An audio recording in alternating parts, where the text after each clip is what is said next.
돌이켜 악함을 제하라 라고 하는 주제로 여러분과 말씀 나누기 원합니다. 22절에 보시면 모세가 말하되 주 하나님이 너희를 위하여 너희 형제 가운데서 나 같은 선지자 하나를 세울 것이니 너희가 무엇이든지 그의 모든 말을 들을 것이라 라고 말씀하고 있습니다. 모세라고 하는 사람은 이스라엘 백성들에게 의해서 극도의 존중을 받는 사람이었어요. 심지어는 모세를 신격화하기도 하는 사람도 있었고, 이스라엘 백성들은 모세가 세웠던 놋뱀을 우상화시키기도 하고 이랬던 적이 있습니다. 그만큼 모세라고 하는 인물은 이스라엘에게 있어서 굉장히 중요한 역할을 차지하고 있는 사람이었습니다. 왜냐하면 모세를 통하여서 모세 오경을 주셨고, 또 모세를 통하여서 율법을 주셨고, 모세를 통하여서 이스라엘을 제정을 하셨기 때문에 그래요. 모세라고 하는 인물은 예수님을 정확히 예표하는 그런 인물입니다. 그래서 모세가 홍해 바다를 가르고 나오는 그 모습을 예수님께서 이 땅에 오시고 인류를 구원하시는 것으로 예표를 하고 있어요.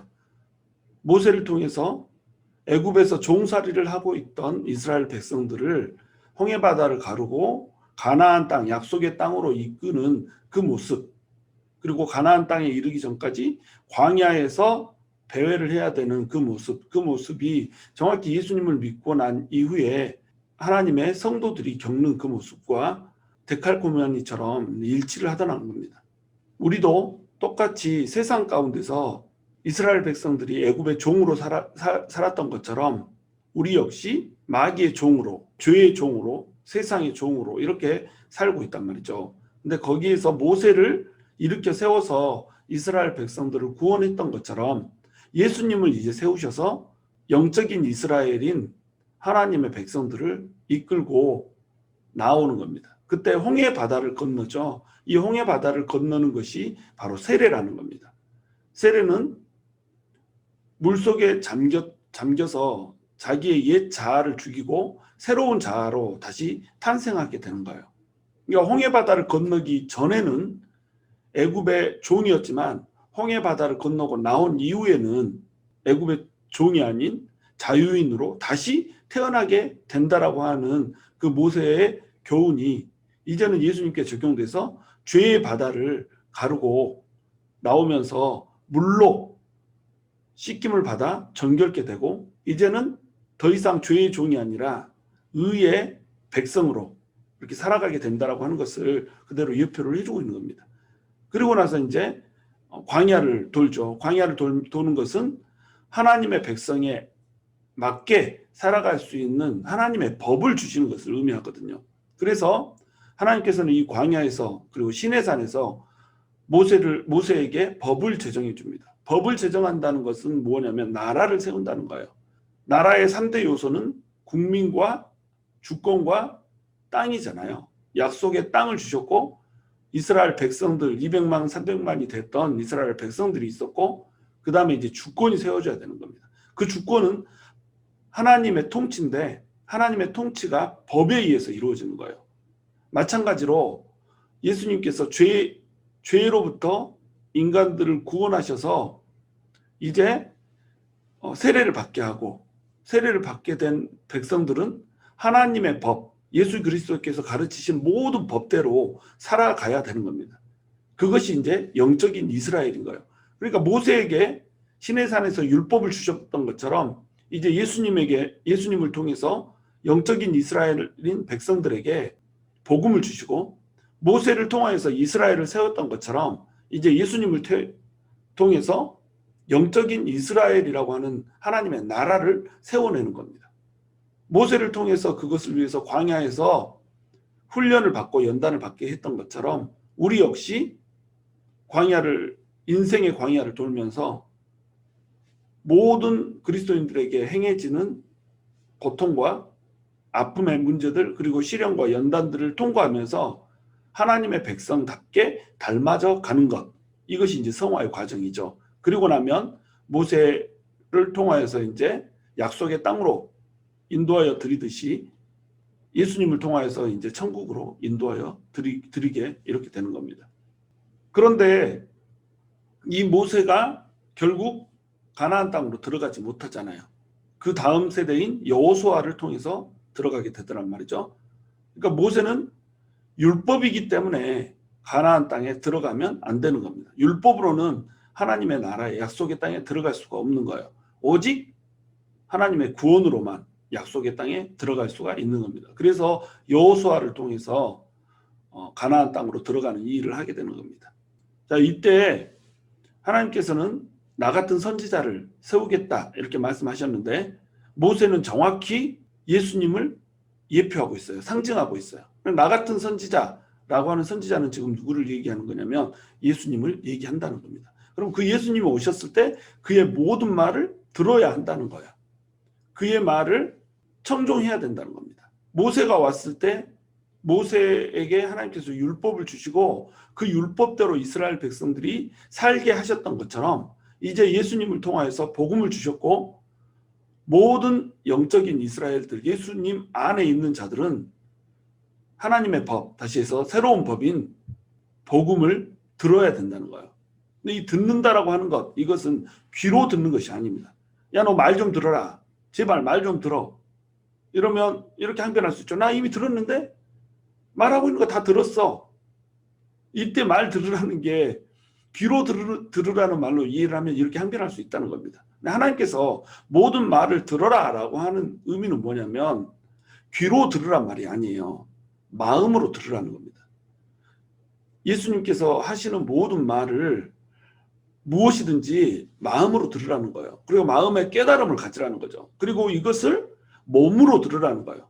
한마디라도 말을 들었으면 이 말이 몸으로 행해져야 된다는 겁니다.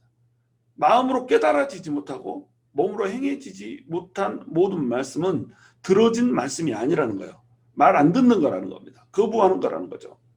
그래서 우리는 하나님의 아들이신 예수님이 하시는 모든 말씀을 들어야 되는 거예요. 예수님의 하시는 말씀을 듣고 그것을 그대로 믿고 믿음을 통하여서 구원을 얻고 구원을 얻으면 그 믿음이 행해져야 된다는 겁니다. 구원에 이르게 하는 믿음은 행함 있는 믿음이라고 하는 거예요.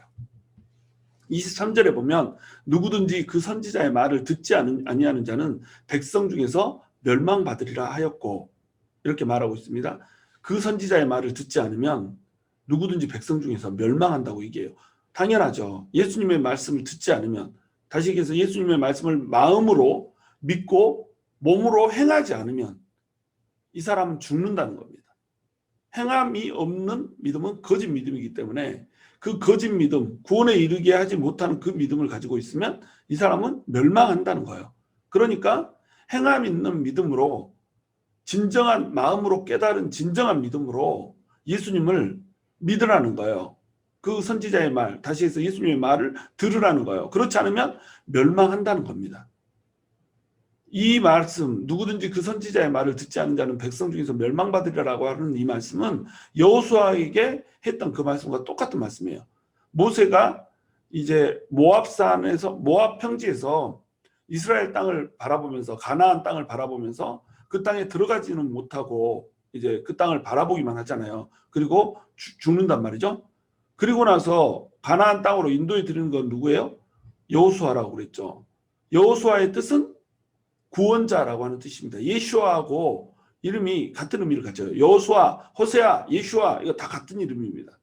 그러면 여호수아를 통해서 가나안 약속의 땅으로 보내드린단 말이에요. 율법을 통하여서는 가나안 땅, 다시 얘기해서 약속의 땅 천국으로 들어가지 못한다는 거죠. 그러니까 여호수아를 통해서 가나안을 들어가게 되는 겁니다. 그래서 모세가 혈기를 부려서 못 들어간다. 이것은 표면적인 이유고 영적인 의미는 모세는 율법이에요. 율법으로는 하나님의 나라에 들어가지 못한다는 거죠. 복음으로만 하나님의 나라에 들어갈 수 있다는 거예요. 하나님의 구원, 값없이 베풀어 주시는 그 하나님의 구원, 그것으로만 하나님의 나라에 들어갈 수 있다는 겁니다. 그러니까 여호수아의 말을 듣지 않는 사람은 모두 멸망했어요. 그것처럼 예수님의 말을 듣지 않는 사람은 모두 멸망해요. 왜? 여호수아라고 하는 이름을 통해서 가나안으로 끌어들이기 때문에. 왜? 예수님이라고 하는 이름을 통하여서 천국으로 끌어들이기 때문에. 그래서 예수의 말을 듣지 않으면 하나님의 나라에 들어가지 못한다는 거예요. 그런데 많은 사람들이 예수님의 말을 들은 것처럼 행할 때가 많아요. 귀로 들었어요. 그래서 지적으로 동의했어요. 교회도 나오고 안수집사도 되고 권사도 되고 장로도 되고 심지어는 목사도 되고 이래요. 그런데 그 사람들이 모두 구원을 얻느냐? 그렇지 않다는 거예요. 마음으로 듣고 또 몸으로 이것이 행해지지 않는 믿음이라고 한다면 이 믿음은 가짜 믿음이라는 거죠. 그래서 사대교회에 하나님께서 주셨던 그 메시지, 그것을 우리는 다시 돌이켜볼 수 있어야 돼요. 계시록 3장 1절에 보면 사대교회에게 메시지를 주는데 살았다 하는 이름을 가졌으나 실상은 죽은 자로 사대교회 성도들을 규정을 하고 있단 말입니다. 우리가 예수님을 믿고 살아있는 것 같지만 실제로는 죽은 자처럼 살 때가 너무 많다는 거예요. 예수님을 믿었고 그래서 교회도 나오고 예배도 드리고 기도도 한다고 하는데 실상은 탐욕에 쩔어 있고 실상은 자기 욕심을 위해서 다른 사람의 것을 탐하고 실상은 말씀을 떠나서 자기 멋대로 자기가 주인 돼서 살아가는 이런 행위들을 얼마나 많이 하냔 말이죠. 이런 사람은 죽은 사람이라는 겁니다. 살았다 하는 이름을 가졌지만 실상은 죽은 자라는 거예요. 24절에 보시면 또한 사무엘 때부터 이어 말한 모든 선지자도 이때를 가리켜 말하였느니라 이렇게 말하고 있습니다. 왜 사무엘로 갑자기 모세에서 건너뛰냐면 모세에서 사무엘까지는 이렇다 할 선지자가 등장을 하지 않았어요. 선지자들이 드보라도 선지자고 뭐 이렇긴 하지만 선지자라고 딱 할 만큼 이렇게 또렷한 선지자가 등장을 하지 않았죠. 사무엘이 이제 또렷한 선지자로 등장을 하는데 이 사무엘 때부터 모든 선지자, 그 다음에 이어지는 그 하나님께서 보내신 모든 선지자들, 이 선지자들이 누구에 대해서 말씀을 하고 있냔 말이죠. 예수님에 대해서 말을 하고 있다는 겁니다. 예를 들어서 사무엘하 7장 13절에 보시면 사무엘이 다윗에게 기름을 부으면서 영원한 다윗의 왕권, 왕위라고 하는 것을 얘기를 하고 있거든요. 왕으로 다윗을 세우는데 이 다윗의 가문에 영원한 왕권이 있을 것이다. 이 왕권이 이 다윗의 가문에서 떠나지 않을 것이다 라고 하는 얘기를 해줘요. 이건 예언이었죠. 그런데 다윗의 왕권은 느부갓네살이 와서 마지막 왕인 시드기야를 잡아감으로써 왕이 이제 사라져버려요. 왕위가 멈췄어요. 끊겼어요. 그 이유를 이어서 왕이 된 사람이 없어요. 뭐 막갑이라고 하는 사람은 혁명에 나중에 성공을 하지만 이 사람이 왕이라고 할 수는 없잖아요. 그러니까 왕위는 완전히 끊겼습니다. 그러니까 다윗의 집안에 왕위가 있을 것이다라고 하는 말은 실현이 되지 않은 거예요. 영원히 왕위가 있을 것이다. 이 말은 틀린 말이란 말이죠. 그런데 이 말이 과연 틀린 말일까요? 그렇지 않다는 거예요. 예수님께서 다윗의 자손으로 오시면서 이 말씀이 성취가 돼버리는 겁니다. 그러니까 사무엘이 다윗에게 약속했던 영원한 왕이라고 하는 건 이건 누구에 대해서 말하고 있는가요? 예수님에 대해서 말하고 있는 거라는 겁니다. 사무엘은 자기 입술로 말한 게 아니라 하나님의 계시에 따라서 명백히 예수님에 대해서 예언을 하고 있다는 겁니다.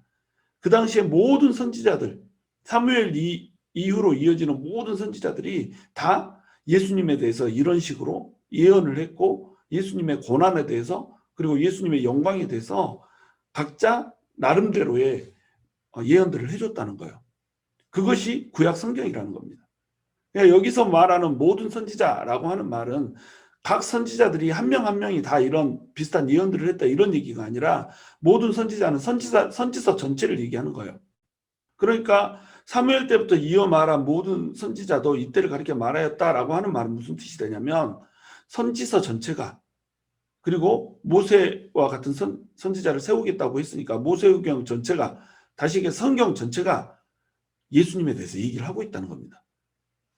유대인들에게 이것만큼 강력한 메시지는 없죠. 너희가 이 믿고 있는 성경, 구약 성경, 그 성경이 전부 누구를 얘기하고 있다? 예수 그리스도를 얘기하고 있다는 거예요. 그러니까 예수님을 믿어라 이 얘기죠. 25절에 보시면 너희는 선지자들의 자손이요 또 하나님이 너희 조상과 더불어 세우신 언약의 자손이라 아브라함의 이르시기를 땅 위의 모든 족속이 너의 씨로 말미암아 복을 받으리라 하셨으니 이렇게 말하고 있어요. 너희는 선지자들의 자손이래요. 너희들이 그렇게 존경에 맞지 않는 선지자들의 자손, 너희 조상과 더불어 세우신 언약의 자손, 특별히 아브라함을 불러서 세운 너네가 아브라함의 자손이라고 하는데 아브라함의 자손이라는 말이 왜 중요하냐? 아브라함의 언약을 주지 않았느냐? 너희는 언약의 자손이란 말이죠. 그러니까 언약의 자손처럼 살라는 거예요. 선지자의 자손처럼 살라는 거예요. 너희들이 선지자의 자손이냐? 언약의 자손이냐?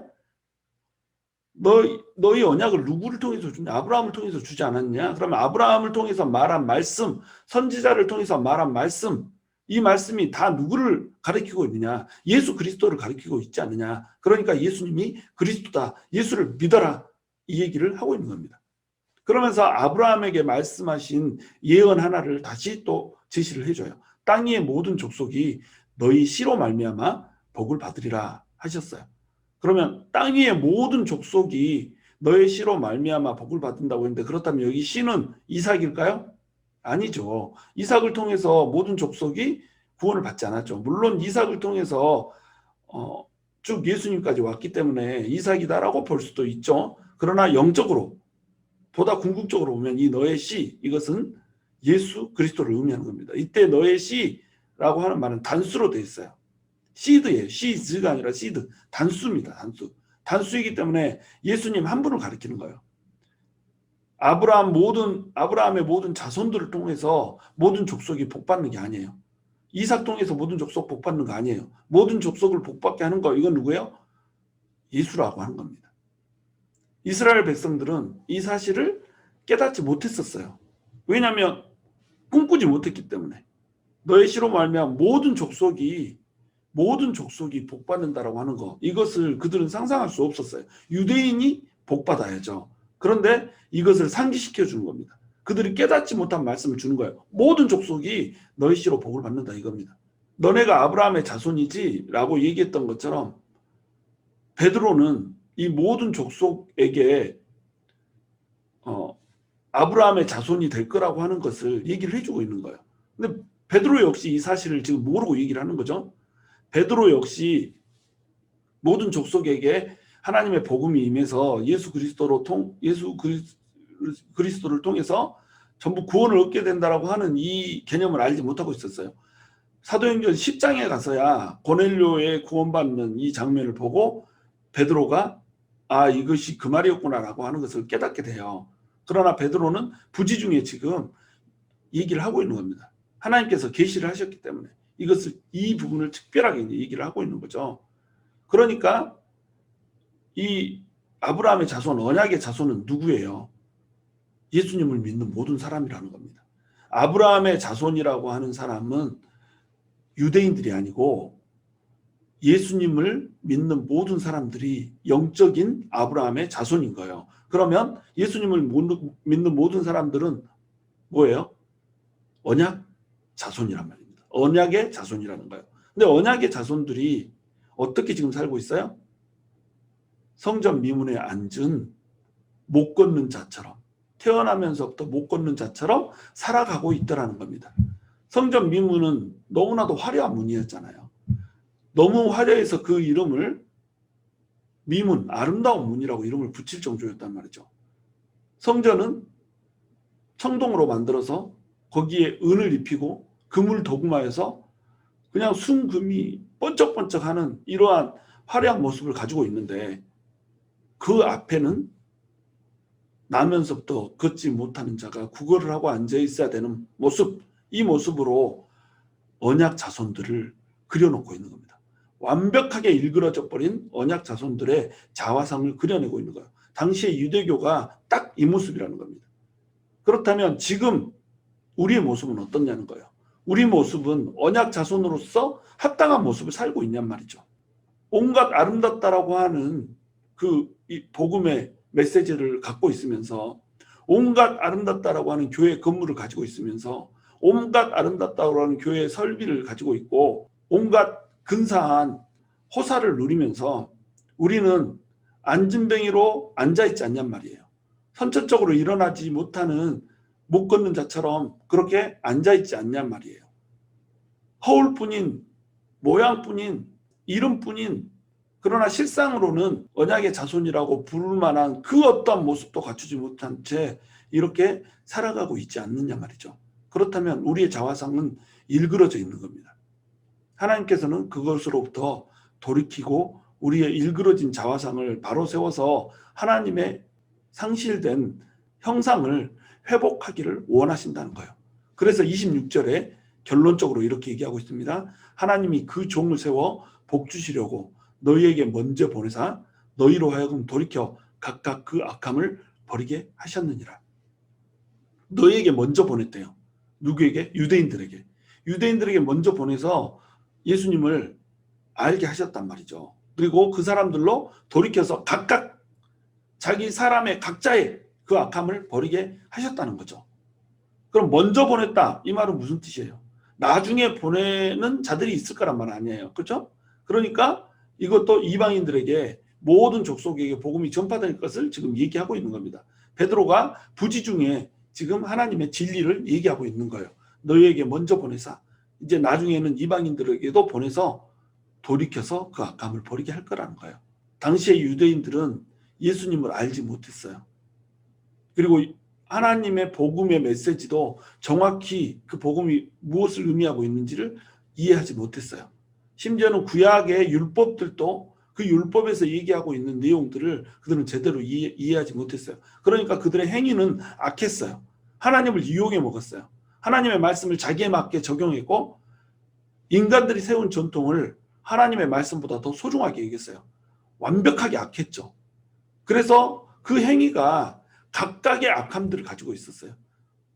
그 각각의 악함들을 버리게 하시려고 예수님을 보내주셨단 말이죠. 이 악함을 버려야, 돌이켜야 하나님 나라의 언약 자손이 될 수가 있다는 겁니다. 그 언약 안에 들어갈 수가 있다라고 하는 거예요. 예수님을 보내신 이유, 그것은 돌이켜 악함을 버리게 하려고 그래요. 각각의 악함을 버려야 진짜 언약 백성이라는 겁니다. 근데 우리는 유대인들보다 상황이 훨씬 좋아요. 율법을 받은 자들이 아니에요. 복음을 받은 자라는 겁니다.